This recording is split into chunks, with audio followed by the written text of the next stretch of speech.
నమస్తే, welcome to సంధ్యా సమయం news. నేను తరంగిణి. ముందుగా బులెటిన్లో హెడ్లైన్స్ చూద్దాం. తిరుమలలో ఘనంగా ప్రారంభమైన శ్రీవారి జ్యేష్ఠాభిషేకం. శ్రీవారి ఉత్సవాల్లో భారీ సంఖ్యలో పాల్గొన్న భక్తజనం.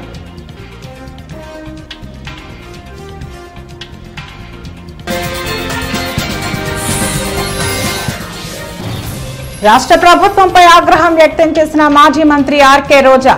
సీఎం చంద్రబాబు హామీలను వదిలేసి డైవర్షన్ పాలిటిక్స్ చేస్తున్నారని ఆరోపణ.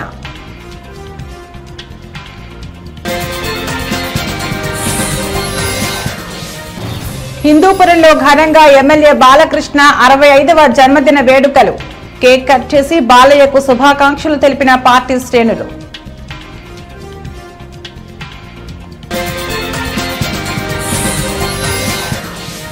జనగాం జిల్లా టీపీసీసీ ఉపాధ్యక్షురాలిగా ఝాన్సీ రాజేందర్ రెడ్డి. నియోజకవర్గానికి వచ్చిన ఝాన్సీ రాజేందర్ రెడ్డికి ఘన స్వాగతం పలికిన ఎమ్మెల్యే పార్టీ శ్రేణులు.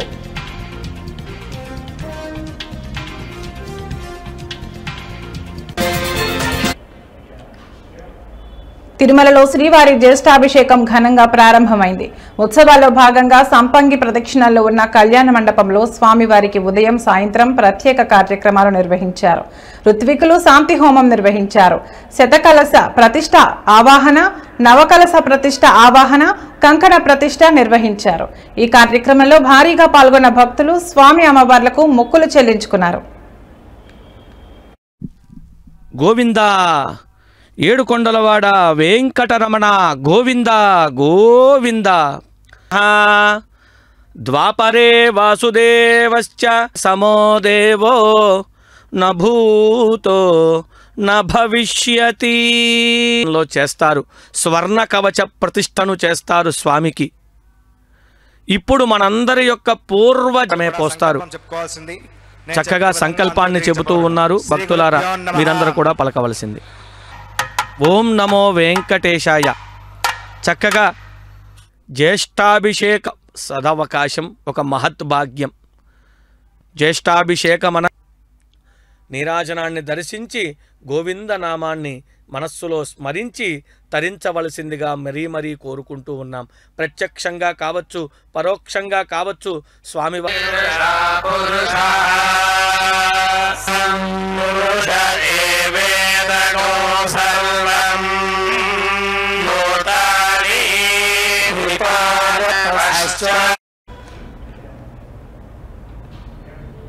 తిరుపతిలోని తాతయ్యగుంట గంగమ్మ 4వ మారు పొంగళ్ల జాతర అంగరంగ వైభవంగా ప్రారంభమైంది.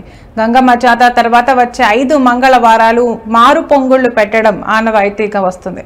ఈ జాతరలో అమ్మవారిని వజ్రాభరణాలు, పట్టు వస్త్రాలు, తామర పుష్పాలతో శోభాయమానంగా అలంకరించి భక్తులకు దర్శన భాగ్యం కల్పించారు.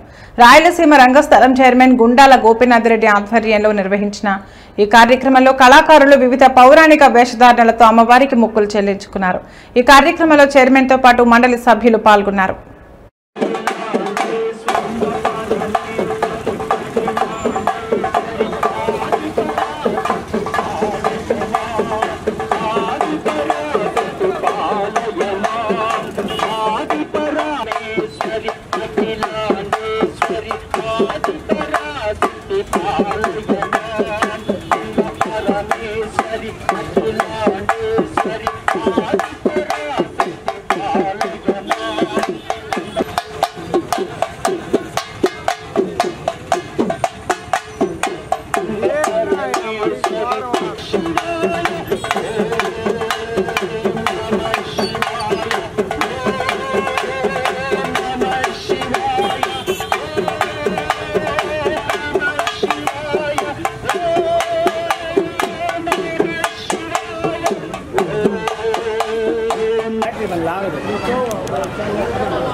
వెనక్కి రా రే, మళ్ళా ముందుకు వస్తారు ఈ అబ్బాయి కూడా.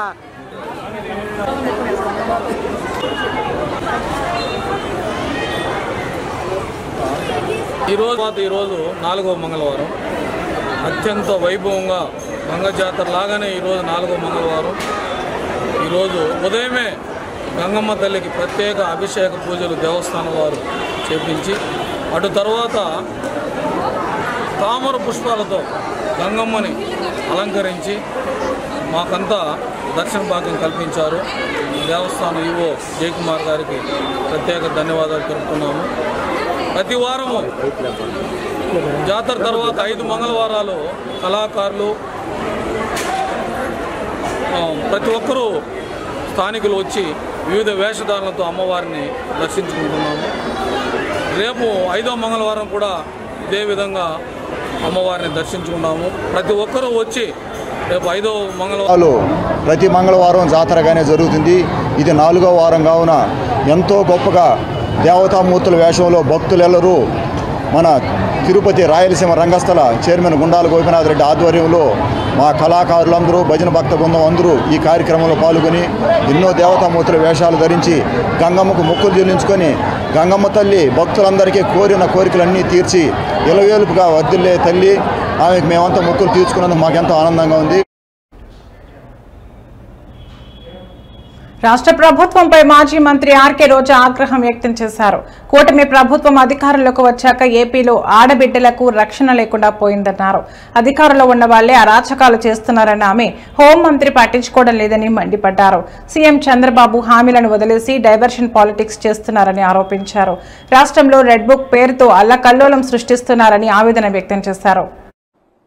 ఈరోజు ఆ కుటుంబం మొత్తం ఆ ఊరు వదిలేసి వెళ్లే పరిస్థితి ఏర్పడింది. ఆడపిల్ల ప్రాణాలు తీయటం, మానాలు తీయటం వీళ్ళకి సహజమైపోయింది. దానికి హోంమంత్రి గారు అండగా నిలబడటం అనేది సిగ్గుచేటు.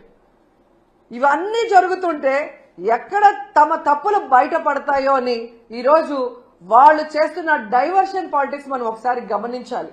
ఎందుకంటే ఇదే పవన్ కళ్యాణ్ గారు అధికారంలో రావటానికి ముందు మహిళలకి నేను అండగా ఉంటాను, మహిళలకి ఇబ్బందికరమైన ఏవి చేసినా ప్రభుత్వాన్ని నిలదీస్తాను, తప్పు చేసిన వారిని శిక్షిస్తానని మాట్లాడిన పవన్ కళ్యాణ్ గారు ఈ రాష్ట్రంలో ఎక్కడ మహిళలకు అన్యాయం జరిగినా ఈ రోజుటి వరకు నోరు తెరవలేదు. తప్పు చేసిన వారిని శిక్షించమని ప్రభుత్వం మీద ఒత్తిడి తీసుకురాలేదు. అది అనంతపురం అయినా, పిఠాపురం అయినా, తిరుపతి అయినా, అమరావతి అయినా ఎక్కడ ఏ మహిళకు అన్యాయం జరిగినా ఆయన పట్టించుకోకపోవడం రాష్ట్రంలో ఉన్న మహిళలందరూ కూడా గమనించాలని ఈ సందర్భంగా తెలియజేసుకుంటున్నాను. హోంమంత్రి గారుగా తన అధికారాన్ని ఉపయోగించి ఆడవాళ్ళని కాపాడాల్సిన అనిత గారేమో నా దగ్గర లాఠీ ఉందా, నా భుజాన గన్నుందా, నేనేం చేయగలను మాట్లాడిన గొప్ప వ్యక్తి. అలాంటప్పుడు మీకు చేత కాకపోతే మీరు ఫెయిల్యూర్ హోంమంత్రి అని తెలిసినప్పుడు ఎందుకు పక్కకి తప్పుకోవటం లేదు? ఈరోజు డైవర్షన్ పాలిటిక్స్ లో రెడ్ బుక్ రాజ్యాంగం అంటూ పోలీసుల్ని కేవలం వైఎస్ఆర్ కాంగ్రెస్ పార్టీలో ఉన్న నాయకులకి, సింపథైజర్స్ కి తప్పుడు కేసులు పెట్టి వాళ్ళని అరెస్ట్ చేయించి వాళ్ళ జీవితాలు నాశనం చేయడానికే ఉపయోగిస్తున్నారు కదా. నిన్నైతే మరీ ఘోరమైన విషయం. అసలు ఇది రెడ్ బుక్ రాజ్యాంగానికి పరాకాష్ట. కొమ్మినేని శ్రీనివాసరావు గారు అంటే చేతులెత్తి నమస్కరిస్తారు. అంత గొప్ప జర్నలిస్ట్. 70 ఏళ్ల వయసులో ఆయన మీద ఎస్సీ ఎస్టీ తప్పుడు కేసు పెట్టి ఈరోజు హిందూపురంలో ఎమ్మెల్యే బాలకృష్ణ 65వ బర్త్డే వేడుకలు ఘనంగా నిర్వహించారు. గ్రంథాలయ పరిషత్ చైర్మన్ గోనుగుంట్ల కోటేశ్వరరావు ఆధ్వర్యంలో నిర్వహించిన ఈ కార్యక్రమంలో పెద్ద సంఖ్యలో పాల్గొన్న టీడీపీ శ్రేణులు కేక్ కట్ చేసి బాలకృష్ణకు జన్మదిన శుభాకాంక్షలు తెలిపారు. మానవత్వం యొక్క నిలువెత్తు నిదర్శనం నందమూరి బాలకృష్ణ అని కోటేశ్వరరావు అన్నారు. బాలయ్య బాబు ఆయురారోగ్యాలతో నిండు నూరేళ్లు జీవించాలని ఆకాంక్షించారు.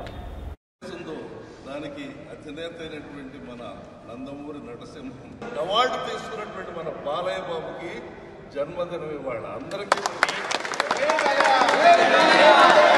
ఐశ్వర్యాలతో ఆరోగ్యంతో విలసిల్లాలని నందమూరి నటసింహం అభిమానులందరూ ఇవాళ కేక్ కట్ చేసుకుంటున్నాం.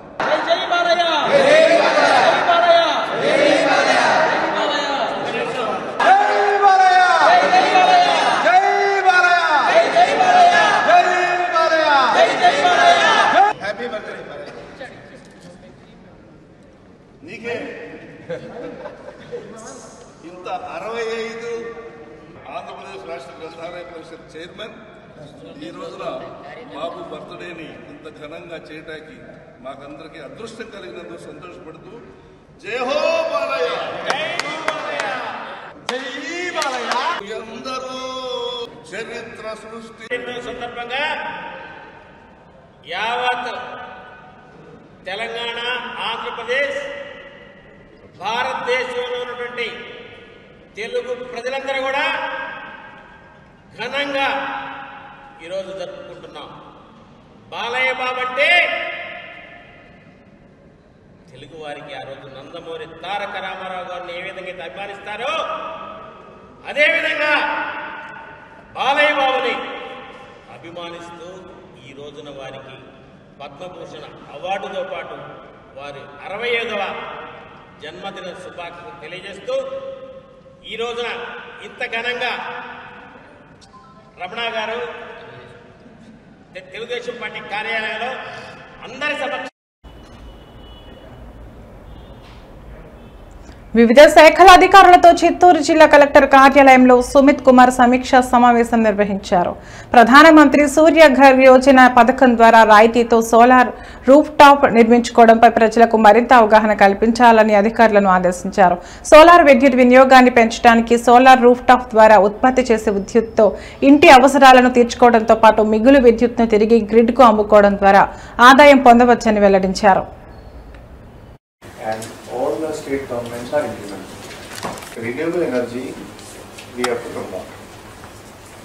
And if we are able to generate more electricity by renewable, so there will be a lot of stability will come in the electricity and the energy sector. And also at the same time, a lot of savings will happen to the community at large. So with that objective, in 2024, Honorable Prime Minister launched this scheme. And the scheme says that 1 kilowatt means 100 units, 2 kilowatt means 200 units, and 3 kilowatt means 300 units to be produced. And if people are ready at the ground level, government will also give them subsidy. And whatever beneficiaries here, they have to pay if it happens. A lot of saving will happen for the public. Energy will be generated, energy will be fed to the grid, and the fossil fuel, other issues, oil, this, that will also come down. So with this objective, the scheme was launched, and if you ask me in a nutshell, SC/ST farmers, it is free of cost. Government will basically pay the entire cost, whatever it is, for the installation of rooftop. They don't have any money. If you are installing 1 kilowatt, then subsidy support for general like Aussie family are 30,000. Subsidy means 30,000 rupees, or 30,000 rupees whatever remaining they have to pay from their own pocket. And 3 kilowatt subsidy support is limited to 78,000. Okay. So the government says that 1 kilowatt, 2 kilowatt, 3 kilowatt, you go to the field, register people. వాళ్ళ requirements ఏమేమి ఉన్నాయి requirement తీసుకుని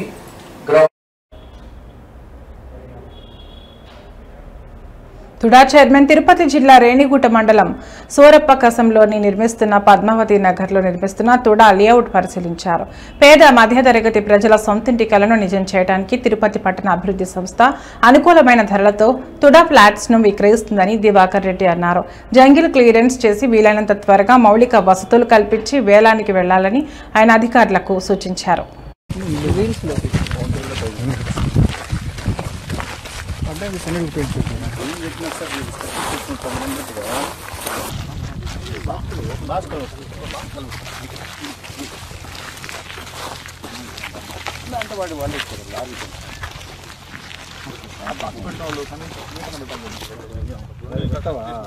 ఉన్నాయి 1 metre 1 point కూడా ఉన్నాయి. వాటి discharge బట్టి ఇచ్చుకుంటా పోయి 2 ఫీట్ అందు 1 మీటర్ ఉంటేనే బాక్స్ కలెక్ట్ పెద్ద పెద్ద దానివల్ల బైక్ కలెక్ట్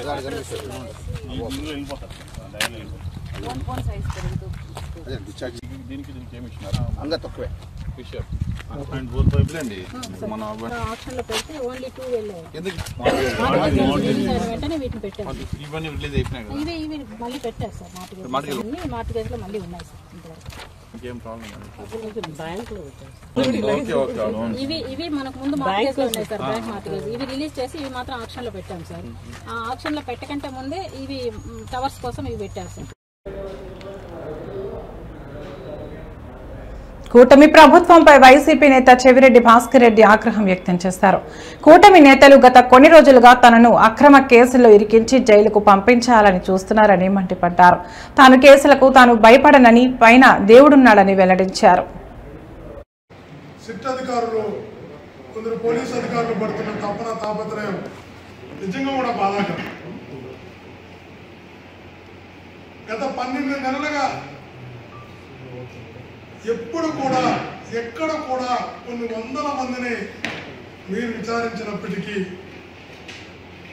ఎక్కడా లేనటువంటి చెవిరెడ్డి భాస్కర్ రెడ్డి అనే పేరు, ఎప్పుడు ప్రస్తావనకి రానటువంటి చెవిరెడ్డి భాస్కర్ రెడ్డి అనే పేరును ఇప్పుడు ఏదో ఒక రకంగా లిక్కర్ కేసులో ఇరికించాలి, జైలుకు పంపాలి, అరెస్ట్ చేయాలి, ఇబ్బందులు పెట్టాలి, అన్ని రకాలుగా అతన్ని ఇబ్బంది పెట్టి వేడుక చూడాలనుకుంటున్నారు. అందుకోసం అనేక మంది అమాయకులను అనేక రోజులుగా తీసుకెళ్లి ఇబ్బంది పెడుతున్నారు. అందులో భాగంగా మొన్న గిరి అనే కానిస్టేబుల్ని తీసుకెళ్లి 5 రోజులు ఇబ్బంది పెట్టారు. ఆ తర్వాత వెంకటేశ్వర అనే అతన్ని వైపుని ఒక చిన్న బెడ్తో పాటు తీసుకెళ్లి 3 రోజులు ఇబ్బంది పెట్టారు. ఇప్పుడు బాలాజీ అని, బాలాజీతో పాటు మరికొంతమందిని తీసుకెళ్లి గత ఆదివారం నుంచి నానా ఇబ్బందులు పెడుతున్నారంట, నరకం చూపిస్తున్నారంట. కాళ్ళు చేతులు కట్టేసి వాళ్ళకి నరకబెట్టుందో చూపిస్తున్నారు.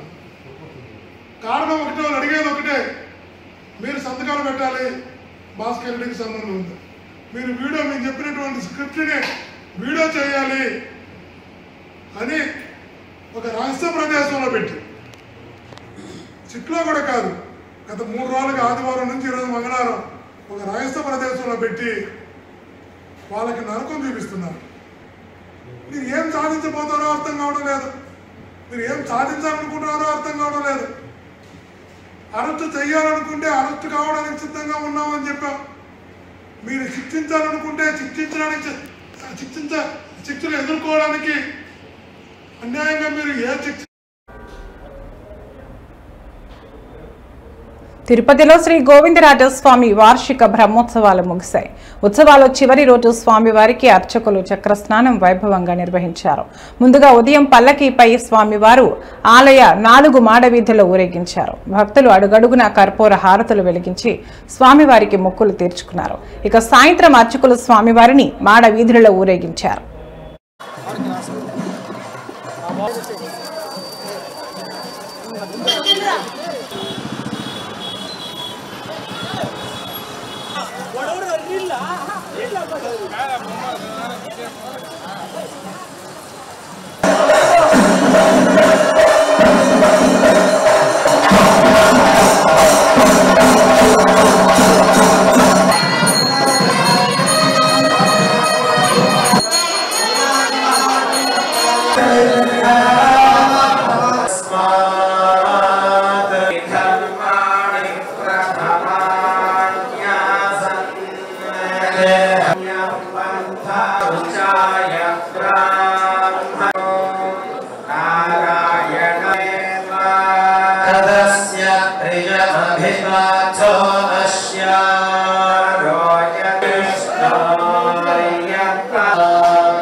తిరుమలలో శ్రీవారి జ్యేష్ఠాభిషేకం ఘనంగా కొనసాగుతోంది.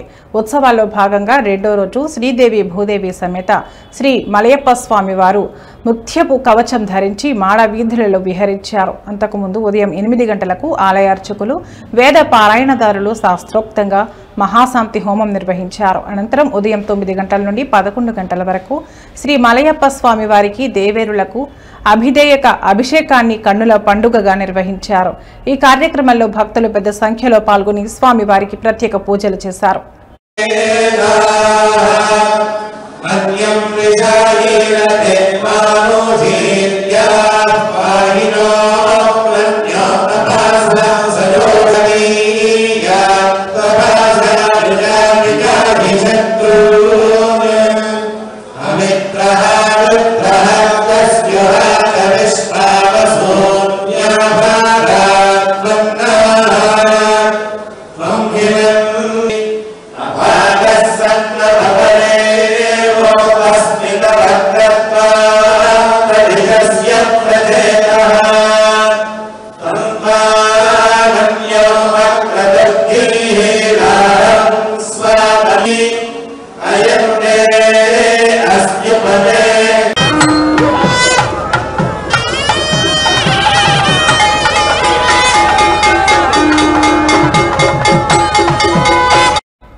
జనగాం జిల్లా పాలకుర్తికి చెందిన ఝాన్సీ రాజేందర్ రెడ్డిని టీపీసీసీ ఉపాధ్యక్షురాలిగా నియమించడంతో నియోజకవర్గ వ్యాప్తంగా కార్యకర్తలు విజయోత్సవాలు చోటు చేసుకున్నారు. టీపీసీసీ ఉపాధ్యక్షురాలి ఎన్నికైన అనంతరం మొదటిసారి నియోజకవర్గానికి వచ్చిన ఝాన్సీ రాజేందర్ రెడ్డిని ఎమ్మెల్యే యశస్విని రెడ్డితో కలిసి పార్టీ శ్రేణులు ఘన స్వాగతం పలికారు. పార్టీ నన్ను గుర్తించి ఈ పదవిని కట్టబెట్టడం ఎంతో గౌరవంగా భావిస్తున్నట్లు ఝాన్సీ రాజేందర్ రెడ్డి తెలిపారు.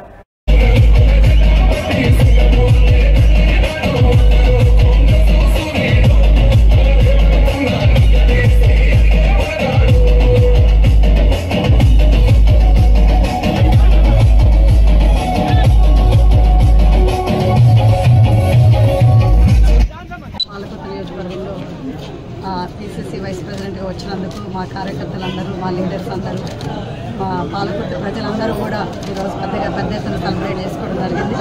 సో అదేవిధంగా మన అధిష్టానానికి కానీ, మరి మన సీఎం రేవంత్ రెడ్డి గారికి కానీ, మరి పీసీసీ ప్రెసిడెంట్ మహేష్ గౌరవ్ గారు కానీ, మరి అదేవిధంగా అందరు నాయకులందరికీ, మరి మినిస్టర్లందరికీ కూడా నా తరఫున, మా పాలకుర్తి ప్రజల తరఫున అందరూ కూడా కృతజ్ఞత చెప్పుకుంటూ, మరి ఏ టాస్క్ ఇచ్చినా కానీ పీసీసీ వైస్ ప్రెసిడెంట్గా తప్పకుండా నేను దానికి బాధ్యతగా ఇచ్చి తప్పకుండా డిస్ట్రిక్ట్ చేస్తానని ఈ సందర్భం తరఫున చెప్తున్నా. సో అదేవిధంగా మన ఎమ్మెల్యే గారు కూడా కృతజ్ఞతలు చెప్తూ, పాలకుర్తి ఎమ్మెల్యే గారికి కూడా మరి ఏదున్నా కానీ మరి పీసీసీ వైస్ ప్రెసిడెంట్గా మన పీసీసీ ప్రెసిడెంట్కి. ఇవి ఇప్పటి వరకున్న బులెటిన్ అప్డేట్స్. మరో బులెటిన్లో మళ్ళీ కలుద్దాం. నమస్తే.